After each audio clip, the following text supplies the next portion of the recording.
महानगरपालिकेच्या हद्दीत आपण कित्येक दिवस सांगतो की दिवा विभागाची नालेसफाई होत नाही. 31 मार्च ठाणे महानगरपालिकेच्या आयुक्तांनी डेडलाईन दिली होती. त्याच्यानंतर सुद्धा दिव्यात नालेसफाई झाली.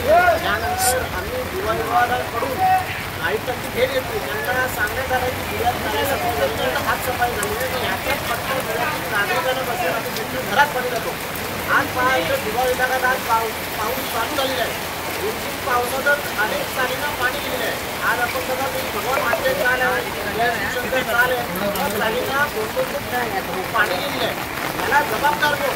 तर आम्ही सांगितलं होतं की त्याचं संपूर्ण जबाबदारी विभागात साहेब आयुक्त अक्षय गुडगे आणि ते स्वच्छता निरीक्षक परदेशी हे आहेत.